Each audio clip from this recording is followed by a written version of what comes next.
The Drive with Tim Donnelly here on 99.9 The Fan. We are now joined at ACC Kickoff by Tony Elliott, the head coach of Virginia. Coach, we're going to start with the important stuff.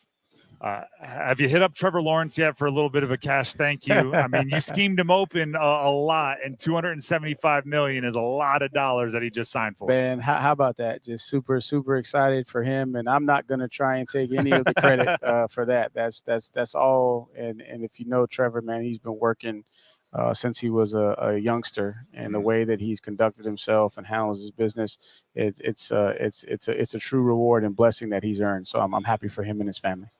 Does it give you a little bit more credibility in the locker room? My college coach coached Flacco, and when he signed his $100 million deal, I think Coach reminded us that, like, listen to what I say, and there might be $100 million, out there down the way for you.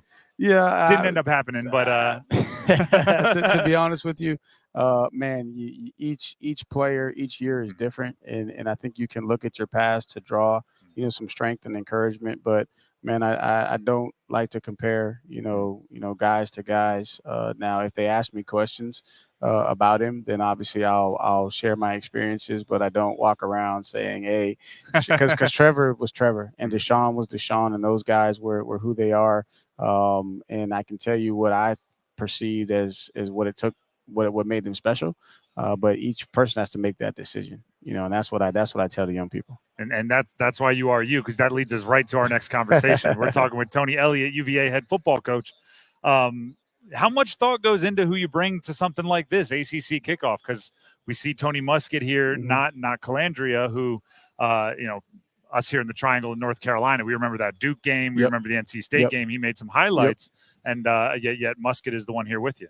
Yeah, so I think a lot of people outside of our circle are going to make a huge to deal about it. Like, okay, like what signal are you sending? But, based off of where we were, how we finished, right? That's just where we are today. And they'll continue to compete. And, man, really, really proud of AC and the progress that he's made this offseason. Man, really seeing his body has changed.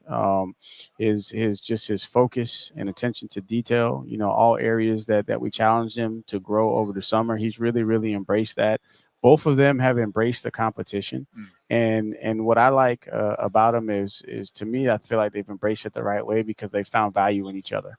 Right. They have a really good relationship, and they understand that they need each other. So, because both of them wants to be the guy, right? Of course. But in order to be the guy, you need others around you to push you to be the best version of you, so you can put in the work necessary to be the guy. And that's what I appreciate about where both of those guys are. When it comes to that work with AC, Anthony Calandria, we saw it in that NC State game where he sparks the comeback, and he's dynamic, and he's making plays that I didn't see coming. But then the penalty leads to kind of the result you're not looking for.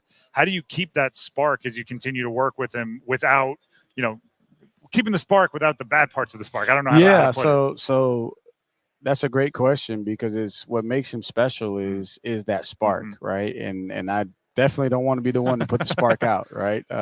But just taking advantage of opportunities to teach and to grow, and obviously we've had some of those, and what I've seen is, man, he's embraced, right, those opportunities to grow. And I think, as he continues to have more opportunities, then he's going to be able to draw off of, okay, in the past I might have done this, but I know, like, okay, this is really what's necessary. And I think some of it is just learning how to manage the game, right? I think as a quarterback, you got to have confidence that you can make every single play. But that doesn't mean that you make every single play. You can differentiate between the play that I need to make and what is the right play to make in this situation. And that's where, just experience and time and opportunities to grow is really what we need for AC. And then the other side of it with Tony Muskett, who's here with you today.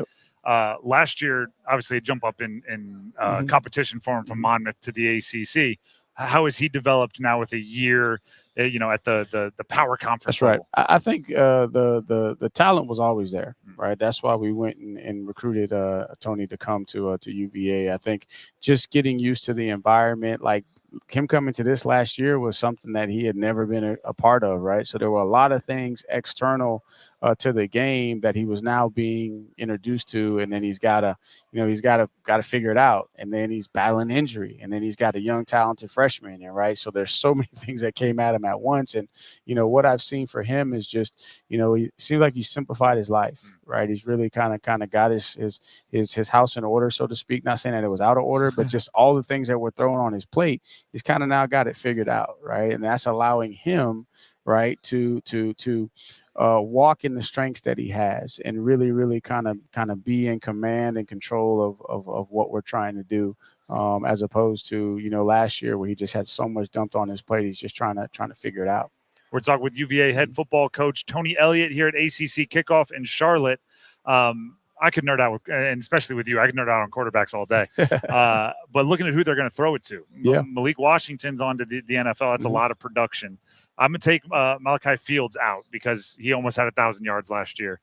Who else should we be looking for? What other name is going to be on the receiving end of some of these big plays? Yeah, so obviously a lot of attention has been brought to the transfer guys that have come in. So Chris Tyree and Andre Green and Trell Harris are guys that came in this spring to try and help with that production. But then also guys in-house, J.R. Wilson, Sedarian Harrison, Jaden Gibson, Titus Ivey, Tyler Coleman are all guys that have kind of been waiting in the wings for an opportunity. And with fall camp and then also spring, I think that you're going to see some guys in particular. I think J.R. Wilson is a one to because he's going to be running over there with Malachi, and I think that's going to push Malachi and help Malachi continue to improve. And so those are the guys that I think are the names you need to be listening and looking for. Was that the plan to embrace the portal this offseason?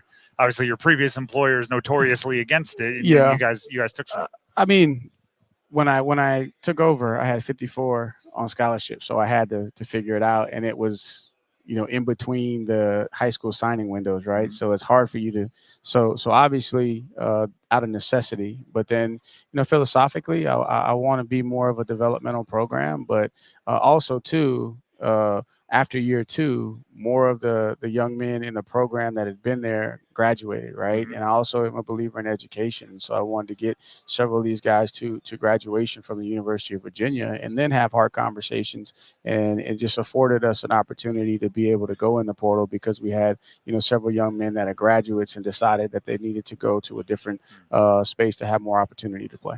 Coach, we appreciate you for stopping by and good luck this season. No problem. Appreciate y'all. Thank you.